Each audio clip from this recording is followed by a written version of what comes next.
แจ่วหมักจ้องเนาะหมักจ้องนี่แดงเนาะห้าอย่างได้หมักจ้องนี่ว่าสิหามาได้นี่บ่แม่นง่ายพี่น้องเอ้ยไปหาอยู่ผู้อยู่พาพุ่นผู้ความสูงระดับปลายผา ปีนเอาเจ้าเกือบตก ที่เดาเกือบตายซื้อน้ำเข้ากับแพงดินี่ เบิดแล้วนี่ ให้เบิดเลย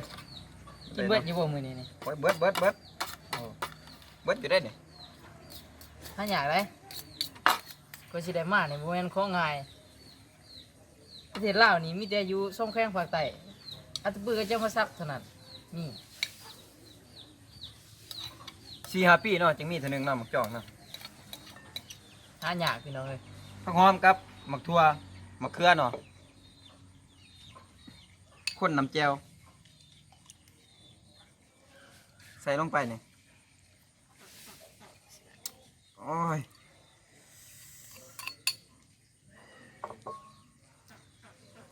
ข้นเนาะข้นน้ำมันทั่วซาบเบิ่งกันยังเป็นตะยากเลยเนาะ ไม่เคยกินในแบบนี้พี่น้องเอ้ย นี่เนาะ ตามมักจ้อง นะ ตัวแสบพี่น้องเอ้ย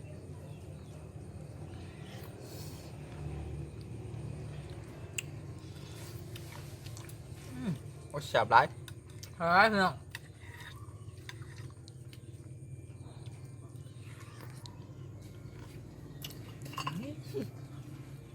โอ้แซ่บ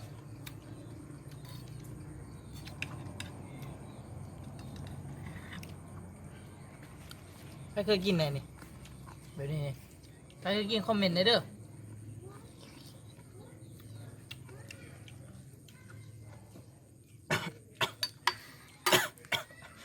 อะไรให้มากล่ะแสบไล่บ่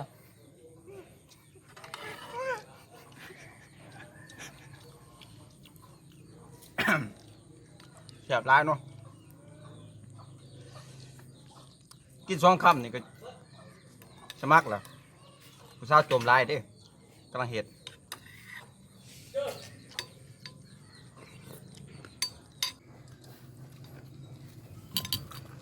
มานี่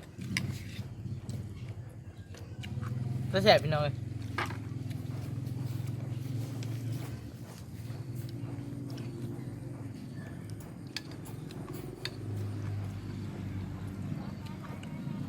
มันจ้องนะฮะยากเนาะเพื่อสิได้ซื้อเข้ากับแพงปีนเอาอยู่ผู้ไปเลยมันจ้อง ผู้กะสูงปลายผ่าพุ่นขึ้นมือตัวพี่น้อง ปีนเอาเกับตกลงผู้ไปเลยเกับใต้เลย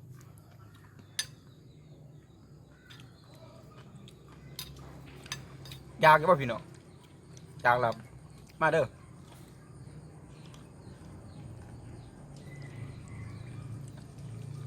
ไปเคยกินกะคอมเมนต์ไว้นะ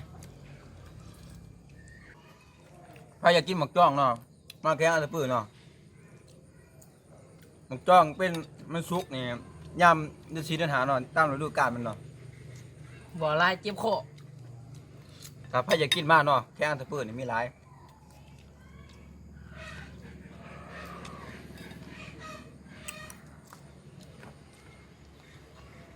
โอ้ยหมักเพชรกับบะหมี่เนาะเอาไปใส่หมักเพชร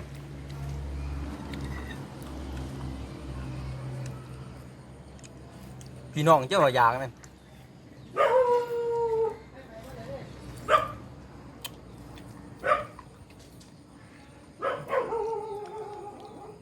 เขาให้กินเบิ่งเนาะพี่น้องถ้ามีหมึกจ้องก็ให้กินได้บ่ยาก ง่ายๆเนาะไม่ใช่ยากเนาะหมักจ้องเนี่ยต้องเอาไปแช่น้ำก่อนเนาะแช่น้ำเอาเปลือกมันออกก่อนอันในออกเอาแต่สีนมัน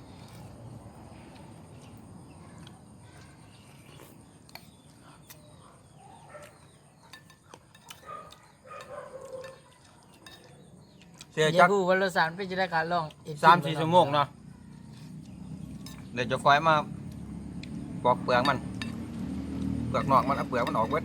เอาแต่สีนมัน อันนี้ก็เชฟบ๊อบเองเห็นเนาะ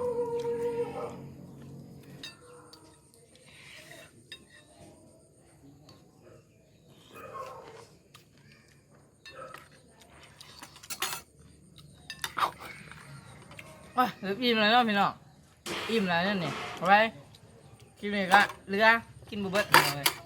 ยังลายเนาะ เรืออะไรเรือไปหาข้าวกินต่อ